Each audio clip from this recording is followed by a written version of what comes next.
There are some thoughts that don't just pass through your mind. They stay. They repeat. They return at the worst times. They get louder when you're trying to sleep, quieter when you're distracted, and then suddenly overwhelming when you're alone again.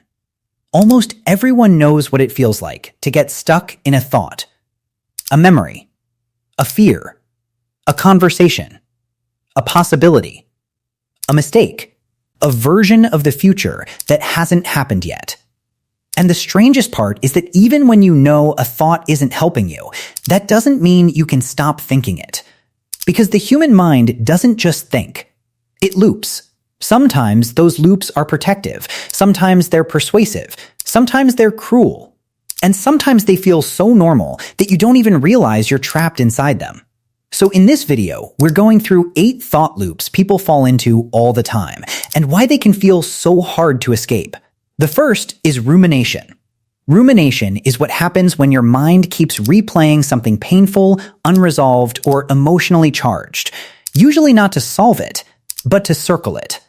You think about what happened, then what it meant, then what you should have said, then what it says about you, then whether it's happened before, then whether it'll happen again. And before long, one emotional event has turned into an entire mental weather system. That's what makes rumination so exhausting. It disguises itself as reflection. It can feel productive, serious, even necessary.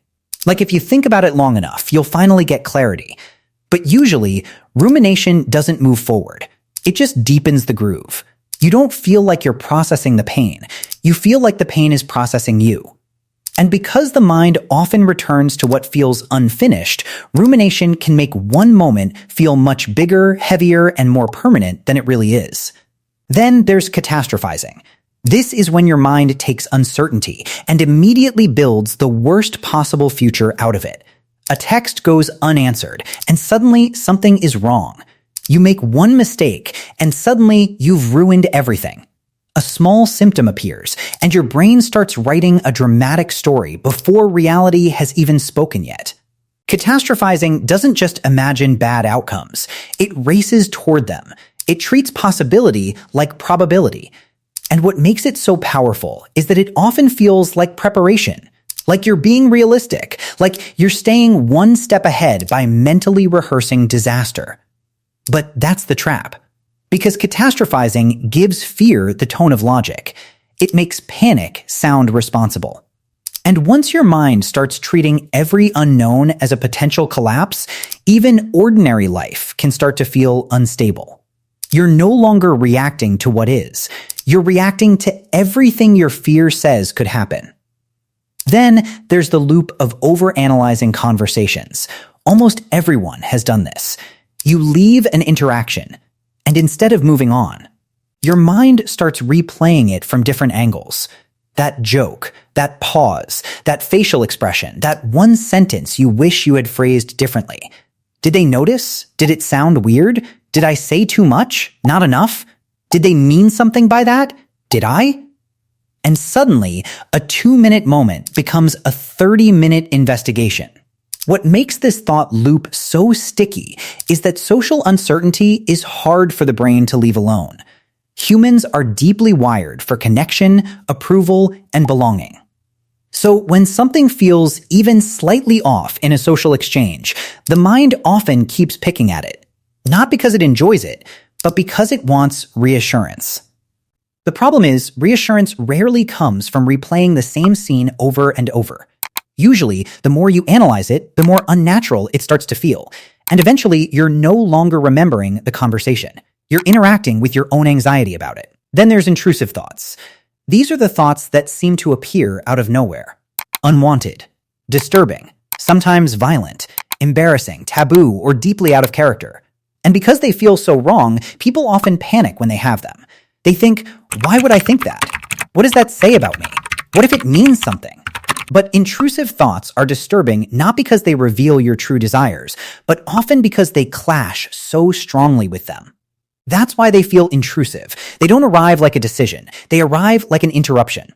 And the more scared you become of having a thought, the more attention your mind gives it.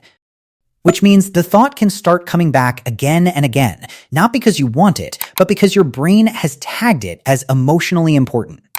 This is one of the cruelest things thought loops can do. They turn your own alarm system into an amplifier. You don't just have the thought, you start fearing the thought, and then fearing the fact that you're fearing it. Then there's analysis paralysis. This happens when thinking becomes so excessive that action starts to feel impossible. You want to make the right choice, the smartest choice, the most efficient, safest, least regrettable choice. So you compare, research, reconsider, imagine outcomes, question your instincts, look for one more piece of information, then one more, then one more. And somewhere along the way, the decision stops feeling like a decision and starts feeling like a trap. That's what makes analysis paralysis so deceptive. From the outside, it can look thoughtful, careful, even disciplined. But internally, it often feels like being mentally pinned down by too many possibilities. Every option contains risk. Every path closes another path. And when your mind becomes obsessed with avoiding regret, even simple choices can start to feel unbearably heavy. So instead of moving imperfectly, you stay still. Not because stillness feels good, but because commitment feels dangerous. Another powerful loop is the spotlight effect. This is the feeling that everyone notices you more than they actually do. You think people are paying attention to your mistakes, your awkwardness, your appearance, your tone, your timing. You assume your tiny missteps are glowing under some invisible social spotlight. But most of the time, other people are far more focused on themselves than on you. Still, the spotlight effect feels real because your own experience is so close and vivid. You are inside your embarrassment, inside your self-consciousness, inside the memory of what just happened. So naturally, it feels huge. The problem is that once you believe everyone is watching, every action starts to feel loaded. Every entrance, every silence, every interaction. You stop just living the moment and start monitoring yourself inside it. And that's how self-awareness becomes self-surveillance. The mind starts acting like an audience is always present, even when no one is really paying that much attention. Then there's confirmation bias. This loop is quieter, but it shapes a huge amount of how people think. Confirmation bias is the tendency to notice, trust, and remember information that supports what you already believe, while filtering out or minimizing what doesn't. If you already think people don't like you, you'll notice every cold reaction. If you already think you're failing, you'll collect evidence for that story. If you already fear that something is wrong, your mind will keep scanning for proof. And once it finds a little, it becomes easier to find more. That's the danger of confirmation bias. It doesn't just protect beliefs, it feeds them. Your mind starts building a world that agrees with your fear, your insecurity, or your assumption.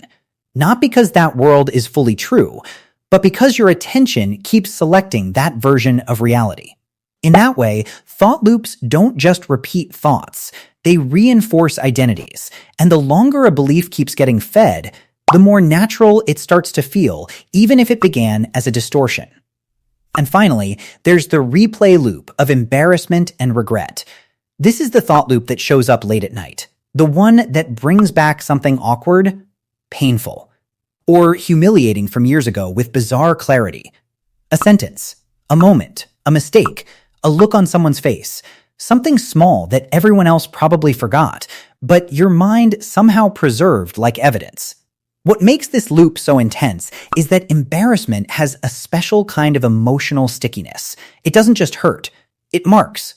And because the brain learns strongly from socially painful experiences, it sometimes keeps replaying them as if repetition might protect you from ever feeling that way again. But of course, it rarely works like that.